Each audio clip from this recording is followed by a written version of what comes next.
Hola amigos, espero que se encuentren bien. En este podcast tocaré un tema bastante complejo y que tiene relación directa con mi último video, el 159, donde hablé del sexismo de Joseph Rutherford. Bueno, ahora hablaré un poco acerca del rol de la mujer en los testigos de Jehová. Por supuesto, tengo pensado hacer más adelante un video mucho más dedicado al tema porque esto da para largo, pero de momento hablaremos un poco acerca del papel de la mujer en los testigos de Jehová. La organización Watchtower es tremendamente patriarcal. Bueno, no es muy distinta tampoco a cómo son y actúan la mayoría de religiones y cultos abrahámicos, donde siempre el hombre ha estado un paso más adelante que la mujer o un escalón por encima de ellas. Por lo tanto, en este sentido, esta comillas patriarcalidad es a modo general, incluso no es un tema que simplemente incluya a las religiones como tal. Nuestra sociedad históricamente siempre ha sido patriarcal, y por qué no decirlo, tremendamente machista. Afortunadamente las cosas últimamente se han estado equiparando de cierta manera, al menos en el ámbito social, porque en lo estrictamente religioso creo que lamentablemente esto nunca se llevará a cabo. Esto, por cierto, tiene directa relación a la visión del concepto Dios en estas religiones, donde siempre lo han concebido como una deidad masculina, como un hombre, algo que por cierto sigue pasando a día de hoy y lo cual es absurdo. Muy ligado a esto también está todo el entorno social y cultural, también tremendamente patriarcal, en el que muchos textos sagrados fueron escritos y posteriormente y con el tiempo conjugados, donde este entorno patriarcal seguía más vigente que nunca, donde eran los hombres los que decidían, los que interpretaban y los que escogían, porque claro, Eva habría salido de la costilla de Adán y como todo es tomado como una total literalidad, las mujeres siempre estaban en una posición inferior. En todo este contexto, ¿qué hacían las mujeres mientras los hombres, sus maridos o hermanos, tomaban decisiones religiosas y dogmáticas a conveniencia? Bueno, ellas hacían la comida y sí, criaban los hijos. Entonces, ¿a qué voy con esto? A que es necesario siempre tener en cuenta los contextos históricos para comprender así de mejor manera los comportamientos actuales. Todo esto, amigos, está para largo y tampoco es la intención de este podcast adentrarnos en esto porque, claro, nos desviaríamos del tema principal, las mujeres en los testigos de Jehová. Como bien decía antes, ellas, las mujeres, tienen un rol bastante secundario en la organización. Sin embargo, son las que hacen el gran trabajo que nadie ve. Sí, las horas de predicación.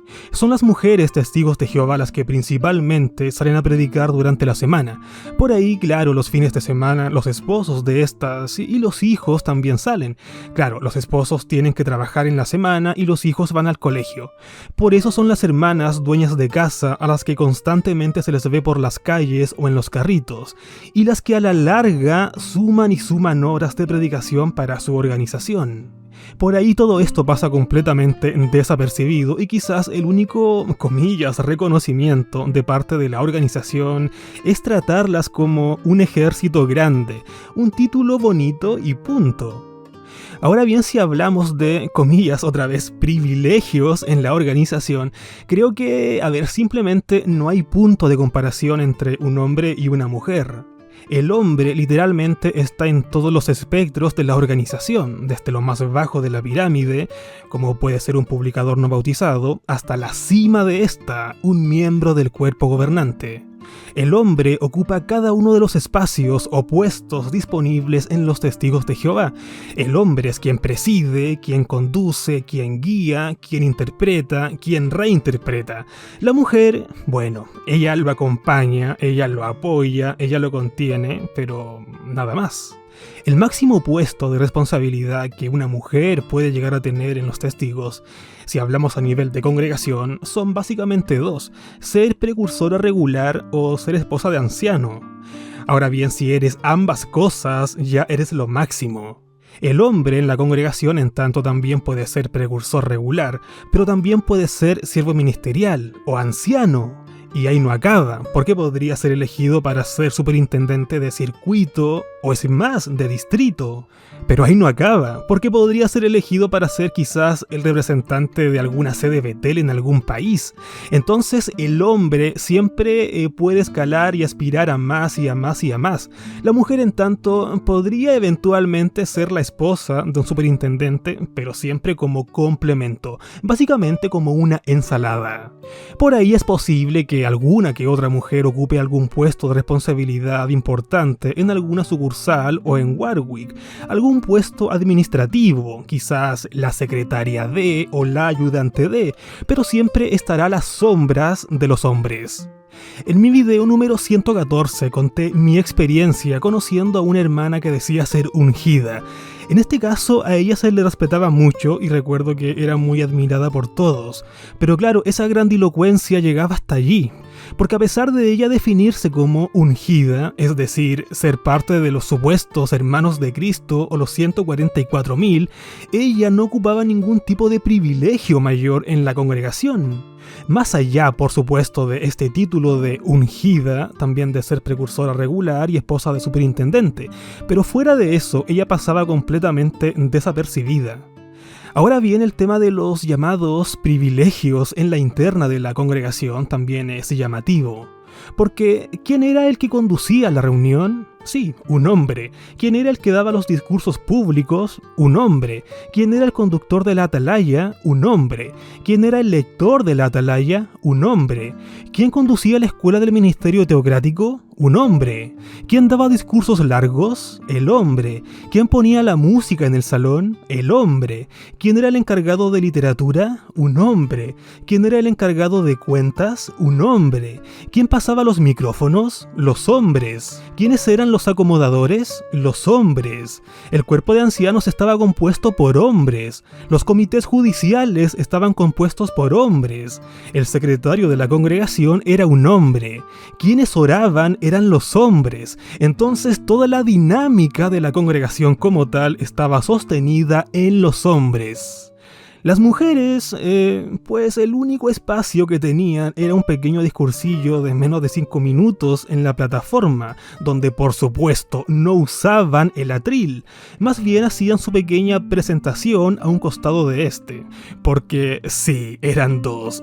Ninguna mujer podía subirse sola a la plataforma a discursar, y esto es curioso porque al ser dos hermanas el diálogo simplemente fluctuaba entre ambas, en ningún momento dirigiéndose al público o mirándolo, más bien todo giraba en torno a ellas y su presentación.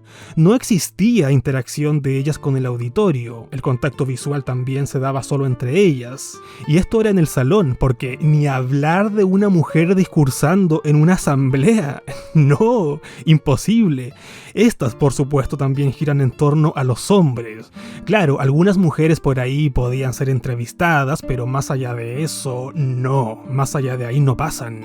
Y si esta dinámica se da en reuniones en el salón y asambleas, ¿con cuánta mayor razón se da en las sedes Betel de cada país, donde son los hombres quienes llevan la delantera en absolutamente todo? Las mujeres otra vez pueden ayudar, pero desde abajo, pero desde un alto puesto, no, nada de eso.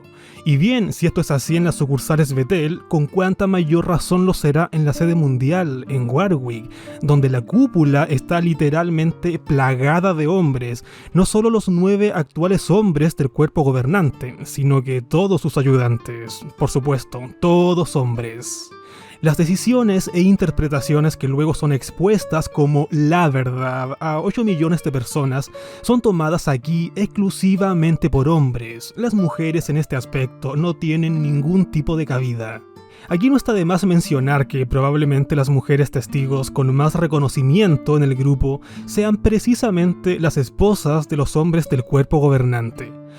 Por otro lado, si hablamos de comités judiciales, muchas mujeres de a pie se han tenido que enfrentar solas a un grupo de ancianos hombres, en donde tienen que confesar y contar un montón de cosas íntimas tremendamente incómodas, cosas que bajo sentido común incluso resultaría moral o éticamente absurdo contárselas a un grupo de viejos, pero bueno.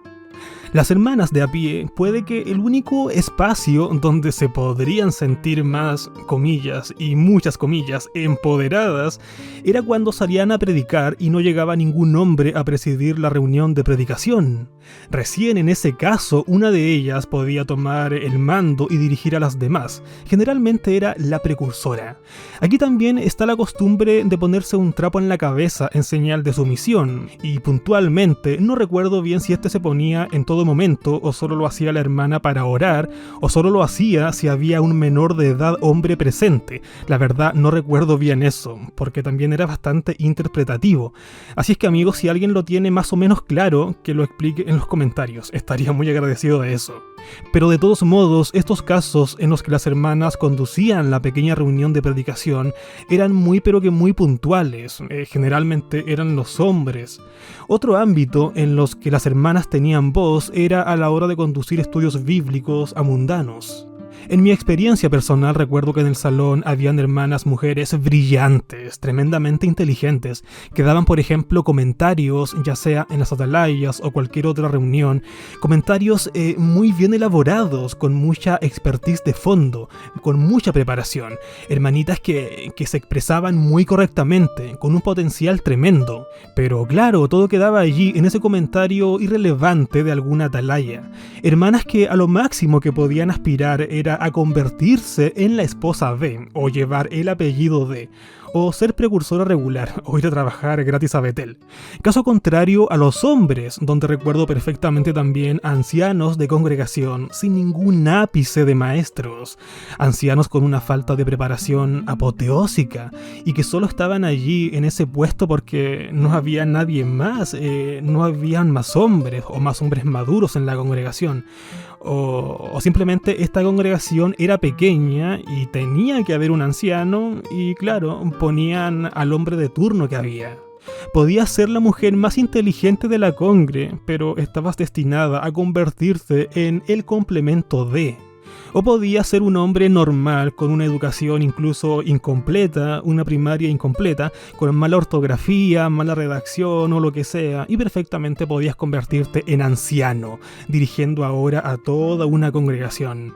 Entonces siempre me di cuenta que lo importante era, en el caso de los hombres, figurar a toda costa.